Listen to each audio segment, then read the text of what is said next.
جمیل فاروقی ہمارے ساتھ موجود ہیں. جمیل آپ بتائیے گا, آپ کی جو ملاقات ہوئی وزیر اعظم عمران خان صاحب سے, آپ نے کہا کہ کافی زیادہ وہ چل ماحول میں تھے, پرسکون تھے, لیکن یہاں پر تو صورتحال کافی زیادہ تبدیل ہو رہی ہے.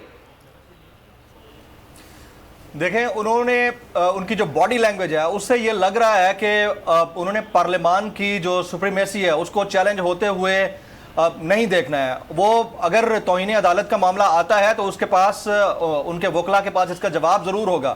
اور اس صورت میں بھی کہ اگر ان کو نااہل قرار دے دیا جاتا ہے یا ان کے خلاف آرٹیکل 6 یا ان کے اسپیکر کے خلاف کچھ ایسا ہوتا ہے تو ان کے پاس تمام تر جواز موجود ہوگا کل کو پبلک میں آنے کا. لیکن وہ یہ تو کہہ سکیں گے کہ میں نے ریزائن نہیں کیا تھا, نہ دیگر نے ریزائن کیا تھا. تو یہ بڑے امپورٹنٹ لمحے ہیں, اور اس لمحے میں ان کا اس طرح سے چند ایک اینکرز کو بلا کے ان کے سامنے ملنا, ان کو گلے ملنا اور ان کو بتانا کہ یار میرے ساتھ ہو کیا رہا ہے. اب 4 میجر جو پرسنالٹیز ہیں پاکستان کی, ان کو لیٹر بھیجنے کی جو بات کی انہوں نے, ایک چیف جسٹس آف پاکستان, ایک صدر پاکستان, ایک چیئرمین سینٹ اور اسپیکر قومی اسمبلی. انہوں نے کہا کہ آپ 6-7 لوگ ہیں, میں آپ کو بھی اکیلے میں بٹھا کے یہ دکھا سکتا ہوں, لیکن اس وقت میرے پاس وقت نہیں ہے, اس کو ہم کسی اور مومنٹ پہ رکھ لیں گے, ہم کل دیکھ لیں گے. تو میں نے ان سے سوال کیا کہ آپ کو پتا ہے کہ کل تک آپ کی حکومت رہے گی یا نہیں رہے گی خان صاحب؟ تو بڑے ہنسے مسکرائے. انہوں نے کہا کہ میری حکومت رہے گی اور میں اس طرح سے انٹرنیشنل کانسپریسی کو کمپلیٹ نہیں ہونے دوں گا اور اپنی حکومت چھوڑ کر اس طرح نہیں جاؤں گا. ادارے کرتے ہیں تو کریں, میں دیکھ لوں گا اس کو اور اپنے آخری بال تک کھیلنے کی کوشش کروں گا. یہ ان کے جملے کوٹ ان کوٹ. اچھا, ایک سوال کا جواب ضرور دیجئے. بہت کیا سرائیاں کی جا رہی ہیں آرمی چیف کو سیک کرنے کے حوالے سے, وہ بتائیے اس کے وہ کیا سوال کیا گیا تھا. یہ سوال کیا گیا تھا اور میں نے کیا تھا کہ خان صاحب اس مومنٹ پر آپ کوئی ٹرانسفر, پوسٹنگ اور سیکنگ کا سوچ رہے ہیں؟ تو ایک دم سے کہکا لگایا انہوں نے کہا ایسا کچھ نہیں ہے.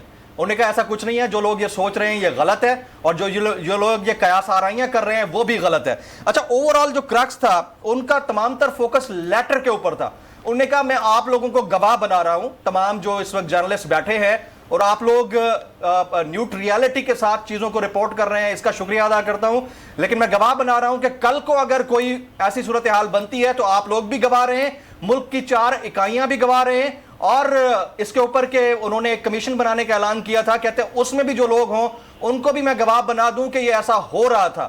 اس پر صابر شاکر صاحب نے اور عمران ریاض خان نے زبردست پوائنٹ ریز کیا تھا. انہوں نے کہا کہ کل کو آپ پبلک میں چلے بھی جاتے ہیں تو کون سا الیکشن کمیشن پاکستان کا, اس الیکشن کمیشن کے بارے میں تمام تر چیزیں آپ کے سامنے ہیں کہ آپ کی گورنمنٹ میں ہوتے ہوئے آپ ضمنی انتخابات نہیں جیت سکے اور چیلنج نہیں کر سکے, تو آپ کیسے یہ کہہ سکتے ہیں کہ کل کو آپ ری الیکٹ ہو جائیں گے؟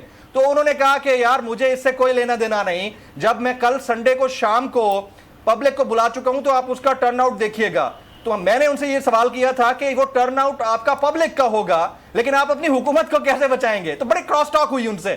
تو انہوں نے کہا کہ حکومت جا کہاں رہی ہے کہ میں بچانے کی بات کروں. بڑے کانفیڈنٹ تھے, کہتے کوئی نہیں جا رہی حکومت, میں بیٹھا ہوا ہوں. تو جو اوورآل ڈسکشن کا کرکس نکلا ہے وہ یہ کہ وہ ان کا تمام تر جو پلے ہوگا نیکسٹ ٹرن میں یا نیکسٹ راؤنڈ میں وہ صرف لیٹر کے اوپر ہوگا. وہ انٹرنیشنل کانسپریسی کو پبلک میں ڈسکس کریں گے اور لوگوں کو موبلائز کریں گے, اور اس کے علاوہ وہ 4-6 جو مختلف ادارے ہیں ان کو گواہ بنانا چاہتے ہیں, اور اگر دوبارہ وہ پرائم منسٹر بن کے آتے ہیں یا ابھی اپنی حکومت کو بچا لیتے ہیں تو میرے خیال میں ان کا سارا فوکس ریفارمز کے اوپر ہوگا جو انہیں کھل کر کہا. ایک سوال جو سوشل میڈیا پر کافی زیادہ پوچھا جا رہا ہے کہ it's too late for all this, یہ کافی زیادہ لیٹ نہیں ہو گیا؟ کیونکہ اگر آپ نے ان 4 شخصیات کو جو لیٹر دکھانے کی یا لیٹر بات کرنے کی یا لیٹر کو ڈسپلے کرنے کی بات کی گئی ہے, کیا یہ پہلے نہیں ہو سکتا تھا؟ کیونکہ آج صبح 10:30 بجے سے اجلاس چل رہا ہے اور وہ پھر لیٹ پر لیٹ ہوتا رہا. پوری عوام نے دیکھا, پورے قوم نے دیکھا کہ قومی اسمبلی کے اجلاس میں ہو کیا رہا تھا. تو کیا یہ کافی زیادہ لیٹ نہیں ہو گیا؟ سوشل میڈیا پر اس طرح کے سوالات کیے جا رہے ہیں. لیٹر کے اوپر یہ بار بار یہ بھی ہم نے پوچھا ان سے, تو انہوں نے یہ کہا تھا کہ پہلے تو ہم نے اپوزیشن کو یہ آفر کی کہ آئیں اور پارلیمانی کمیٹی میں بیٹھ کر اس لیٹر کا جائزہ لیں تاکہ ہم آپ کے ساتھ ڈسکس کریں. کہتے ہیں انہوں نے بودر ہی نہیں کیا اس کی طرف آنا. پھر کہتے ہیں ہم ہائی اپس کو دکھاتے تو ہم نے سیکیورٹی اداروں سے باقاعدہ پرمیشن لی. سبسکرائب کریں اور بیل دبائیں تاکہ کوئی خبر رہ نہ جائے.